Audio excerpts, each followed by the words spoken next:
Welcome back to the channel. I had no desire to see Indiana Jones and the Dial of Destiny, so I took this opportunity to discuss a film that's actually good instead. I wanted to discuss the 1974 film The Conversation. It stars Gene Hackman, and it's directed and written and produced by Francis Ford Coppola. I absolutely loved this movie. It was sandwiched right in between Godfather 1 and Godfather 2, and actually came out the same year as Godfather Part 2, which is really wild to me because studios don't do that anymore. Francis Ford Coppola was actually competing against himself that year at the Oscars with The Conversation and Godfather Part 2, which is really, I don't think that's really ever done. Like, sometimes you'll see the same actor nominated in both the Best Actress and Best Supporting category for two different films. I feel like studios are much more concerned now about release dates as well as what films are potentially Oscar nomination worthy. And so yeah, you would never see this. The nominations it received at the Oscars that year were Best Picture, Best Sound, and Best Original Screenplay. Initially, I was really shocked that it didn't win for Best Sound, just because the sound mixing is absolutely phenomenal in this movie, and we'll get to why in a bit, but it lost to a film called Earthquake, and I have not seen that, so if you have seen Earthquake, please comment down below, because I'd love to know that the sound was outstanding in that movie, because I'm really shocked that this didn't win Best Sound. It lost for original screenplay to Chinatown, and I can kind of understand that because this script isn't really dialogue heavy, even though it's called The Conversation. It's a much more voyeuristic view, and Gene Hackman doesn't really speak much in the movie. He's present the entire time, but he just doesn't converse quite a lot. And then, of course, ultimately, this film lost to The Godfather Part 2, which is really hilarious to me because, again, it's Francis Ford Coppola against himself. The Conversation opened in April of 1974, and I personally loved the opening shot of this movie. This huge crowd in a park, and you're seeing it from like a bird's eye type of view, almost like a sniper view. So it's already giving you that like sense of suspense. And then you kind of get to see this couple is trying to be very secretive about what they're talking about.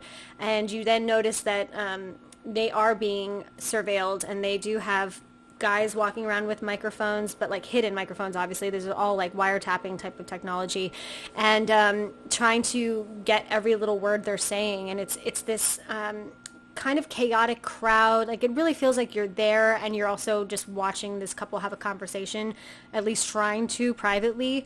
And I thought it was just phenomenal directing on Coppola's end. The film centers around Gene Hackman's character, who is known in the film to be like the best at his trade. He is the best surveyor. He's the best surveyor.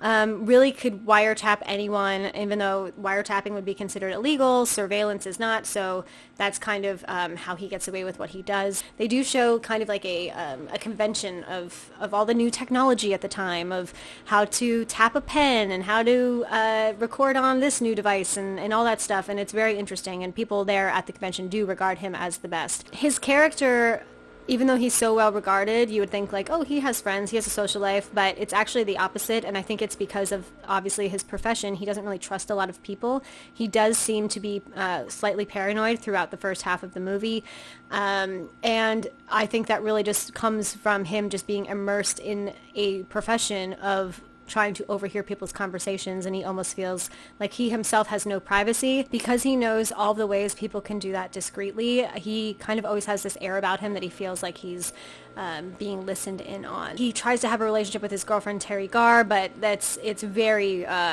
kept at a distance. Anytime she asks him anything personal, he tries to avoid the conversation, even gets up and leaves, like he doesn't feel comfortable discussing anything private about himself. His one outlet that I really enjoyed this throughout the film is that he plays saxophone in his apartment, and I feel like he is not a person that is able to let go or even deal with his emotions that are very suppressed from being so private and not really having any confidant to discuss anything with. So he does get out a little bit, at least artistically, his emotions when he's playing saxophone in his apartment. He's repeatedly listening to the same conversation from that couple at the park throughout the movie.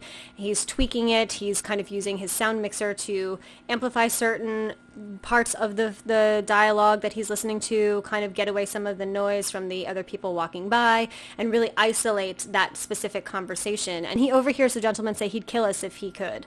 So in that perspective, that kind of feeds this question whether or not what Gene Hackman's character is doing is something of moral virtue, because now he's realizing that this couple, like, their life could be at risk if he hands in the tapes to the man who hired him.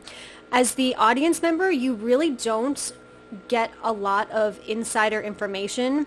We don't see that couple ever again until the end of the movie.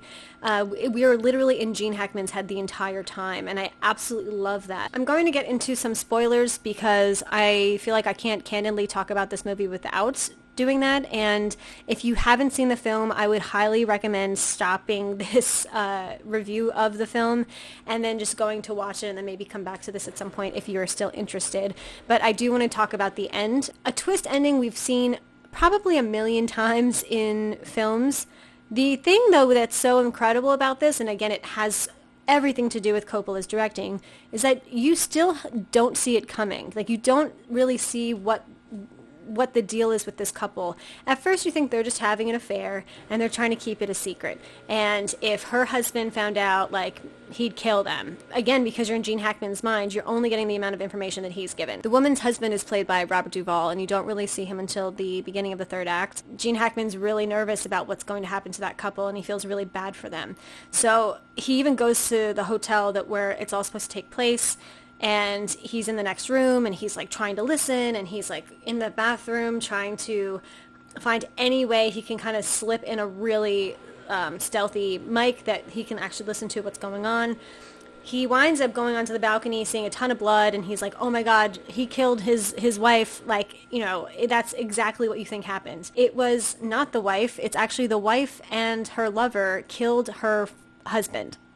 Yes, the wife and the lover killed her husband, and that's what they had planned on doing all along, just to get him out of their life. This entire time, Gene Hackman's been so paranoid that he's the reason that this poor couple is going to wind up murdered because of this affair they're having, when in reality it was the couple that was always going to kill her husband to begin with. And then at the end, you can tell that his paranoia is really starting to, even though it already has controlled his life prior, it's really gotten out of control, and he actually does get a phone call of a recording of him playing saxophone, and it's saying, oh, we're listening to you, essentially. And then that drives him absolutely mad. He's ripping up the wood, and he's going through the wallpaper and every little nook and cranny, and he still can't find it.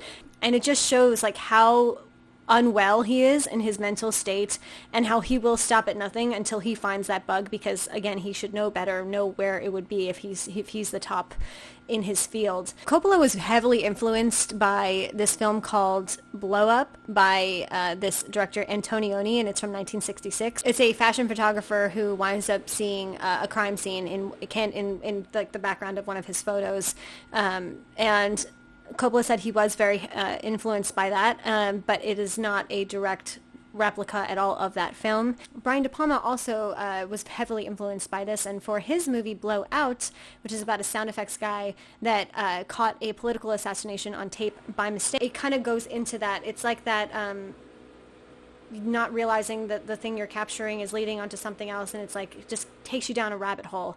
Because Gene Hackman's character definitely goes down a rabbit hole, and it's very conspiracy filled internally. Again, there's no exposition in what he's feeling.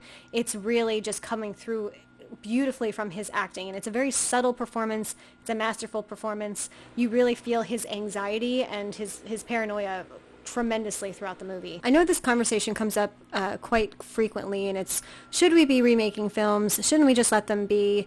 I'm very mixed on that. I think that if it's done properly, it's not the worst thing in the world to remake a film, because I can't pretend that younger generations watch films from the 50s, 40s, 30s, 20s, 70s like I do, because not a lot do. I think this film lends itself quite well to be remade, just based off of how we all live now with all of our technology, listening in on our conversations constantly, all of our devices knowing our information. I think you could really do something very interesting with that.